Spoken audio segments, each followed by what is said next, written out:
Subscribe to our YouTube channel and press the bell icon to get the latest updates. Bharat एक ऐसी भूमि है जहां नारी की पूजा की जाती है। किसी भी स्त्री के जीवन का सबसे बड़ा सुख उसके मां बनने पर होता है। यदि कोई स्त्री मां नहीं बन पाती है तो समाज में उसकी कड़ी निंदा की जाती है। उस महिला का जीवन उस पर बोझ बन जाता है। लेकिन भारत में एक ऐसा स्थान है जहां यदि कोई विवाहित महिला स्नान कर ले तो वो गर्भवती हो जाती है। जब कोई भी महिला मां नहीं बन पाती है तो उसे सिर्फ भगवान का ही सहारा होता है और वो किसी चमत्कार की उम्मीद करती है। ऐसे ही एक चमत्कार का उदाहरण है मथुरा का यह कुंड। इस कुंड को मथुरा में राधा कुंड के नाम से जाना जाता है।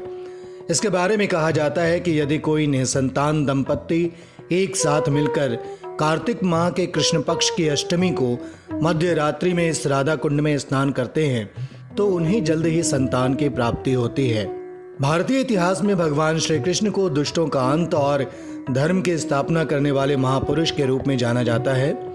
उन्हीं के वरदान के फलस्वरूप यह चमत्कार देखने को मिलता है। इसके बारे में कहा जाता है कि भगवान श्री कृष्ण गोवर्धन पर्वत के निकट अपनी गाय चरा रहे थे। उसी समय कंस के आदेश पर एक राक्षस बैल का रूप धारण कर भगवान श्री कृष्ण को मारने पहुंचा, लेकिन भगवान ने उस बैल की हत्या कर दी। चूंकि राक्षस एक बैल के रूप में था और बैल गाय की संतान होता है, इसीलिए भगवान कृष्ण पर गो हत्या का पाप लगा। इसके बाद भगवान श्री कृष्ण ने अपनी बांसुरी की सहायता से एक कुंड बनाया और इस कुंड में पवित्र स्थानों से जल लेकर आए। इसके बाद राधा और भगवान कृष्ण ने वहां रास लीला की। कृष्ण ने प्रसन्न होकर कहा कि आज के दिन जो भी निसंतान दंपत्ति इस कुंड में स्नान करेगा उसे संतान सुख प्राप्त होगा।